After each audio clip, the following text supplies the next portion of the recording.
प्रिय विद्यार्थियों नमस्कार। मैं डॉक्टर सहदेव पारिक, श्री गोविंद गुरु राजकीय महाविद्यालय बांसवाड़ा। विद्यार्थियों, आज हम बीए तृतीय वर्ष के प्रकरण जजमानी प्रथा के अध्ययन, जो कि इस जजमानी प्रथा का जो प्रकरण है उसका अंतिम टॉपिक है। अभी तक हमने जजमानी प्रथा के विषय में अर्थ, परिभाषा, विशेषताएं, लाभ, हानि आदि टॉपिकों पर चर्चा की, आदि प्रकरणों पर चर्चा की। और आज का हमारा जो टॉपिक है वो जजमानी प्रथा के अध्ययनों को लेकर के, यानी कि जजमानी प्रथा पर जो अध्ययन हुए हैं उनके बारे में आज हम पढ़ेंगे। तो भारत में जो जजमानी प्रथा है, हिंदू समाज में जो पाई जाती है, भारतीय समाज में जो पाई जाती है, उसका अध्ययन कई सामाजिक विज्ञानों ने अपने अपने अध्ययनों के दौरान किया है। तो उसमें से पहला अध्ययन जो है वो हम एस.सी. दुबे का अध्ययन, जिन्होंने अपनी पुस्तक इंडियन विलेज में हैदराबाद में प्रचलित जजमानी प्रथा के अध्ययन और अनुभव के आधार पर लिखा कि एक कृषक के लिए यह संभव नहीं है कि वह घर से संबंधित या घर से जुड़े हुए एक परिवार को हटा सके और उसके स्थान पर किसी दूसरे परिवार की सेवाओं को ग्रहण कर सके। यानी कि जजमानी प्रथा के विषय में जो निष्कर्ष इन्होंने निकाला वो ये।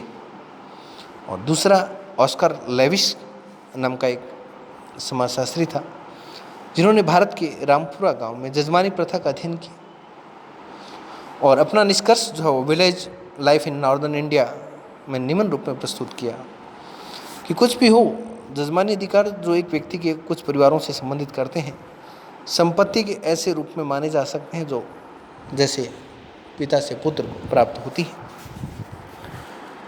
अपने अध्ययनों के दौरान इन्होंने पाया कि उत्सव, विवाह, जन्म और मृत्यु आदि के अवसरों पर कमीन या प्रजा जजमानों की सेवा करती है और बदले में जजमान उन्हें कुछ भुगतान करता है, जैसे खाती कृषि उपकरणों की मरम्मत करता है और वर्ष में 1 मन अनाज और बुआई के समय 2.5 सेर अनाज प्राप्त करता है। कुम्हार मिट्टी के बर्तन शादी या जन्म के अवसर पर प्रदान करता है, तो बदले में जजमान अपने पुत्र या पुत्री के विवाह की स्थिति और सामर्थ्य के अनुसार अनाज और बर्तनों के मूल्य के बराबर अनाज देता है। इसी प्रकार से जो कमेरे वर्ग की अनेक जातियाँ, नाई, धोबी, चमार, भंगी, लुहार आदि को भी जजमान उनकी सेवाओं के बदले में अपनी सामर्थ्य के अनुसार भुगतान कर देता है, जो कई बार नगद के रूप में होता है और मोस्टली जो है वो वस्तु, कपड़े, गहने या किसी अन्य सामान के रूप में भुगतान किया जाता है। एन.एस. रेड्डी ने जजमानी प्रथा के अध्ययन को अपने लेख the functional relations of Lohars in a north Indian village Eastern Anthropologist नामक कृति में लिखा। आपका कहना है कि जजमानी व्यवस्था में पुश्तैनी तौर पर एक जाति दूसरी जाति की या दूसरी जाति को अपनी सेवाएं नियमित और परंपरागत आधार पर प्रदान करती हैं। आपने इसकी कार्यप्रणाली को स्पष्ट करते हुए लिखा है कि जजमान या जजमानी का कार्य अधिकार संपत्ति के किसी अन्य भाग की भांति ही व्यवहार होता है।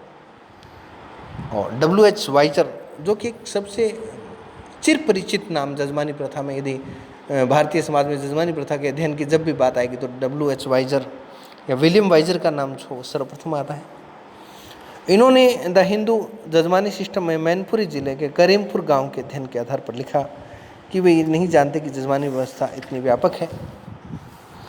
और E.J. मिलर ने अपने लेख में village structure in northern Kerala economic weekly 1952 में मालाबार और कोचीन के अध्ययनों के आधार पर यह बताया कि जजमानी प्रथा का रूप बहुत ही व्यापक होता है। इसी प्रकार से ऑपलर, M.N. श्रीनिवास, E.K. गफ, बिल्स आदि ने अपने अपने अध्ययनों के आधार पर यह निष्कर्ष निकाला कि जजमानी प्रथा व्यापक रूप से प्रचलित है। और इन समस्त अध्ययनों का तुलनात्मक रूप से यदि अध्ययन किया जाए तो एक बात तो हमें सामने आएगी कि इसमें कुछ ना कुछ भिन्नताएं या विविधताएं जो है वो क्षेत्रीयता के आधार पर हमें दिखाई देती है। और आज की इस व्यवस्था में जो कुछ परिवर्तन भी हुआ है, तो जज्बानी व्यवस्था में जो परिवर्तन हुए हैं, उन परिवर्तनों की यदि हम बात करें तो बहुत सारे कारण हैं जिसके चलते जज्बानी प्रथा में परिवर्तन हुआ है। और ये जो परंपरागत व्यवस्था है वो कुछ सामाजिक, राजनीतिक और आर्थिक कारणों से विघटित हुई है, यानी कि आज इसका जो प्रचलन है वो बहुत कम मात्रा में दिखाई देता है। इसके लिए हम कुछ कारणों को उत्तरदायी मान सकते हैं, जिसमें जनसंख्या का आधिक्य है, धन के संचय को प्रोत्साहन, यातायात के साधनों का विकास है, नगरीकरण और औद्योगिकरण है, प्रौद्योगिकी और नई तकनीकी का विकास, शिक्षा का विस्तार है, समानतावादी विचारधारा है और परंपरागत मूल्यों का कमजोर होना और निम्न वर्ग की स्थिति में सुधार आदि अनेक कारण हैं जिनसे व्यक्तिवादिता को बढ़ावा मिला है और व्यक्ति स्वेच्छा से अपना व्यवसाय अपनाने लगा है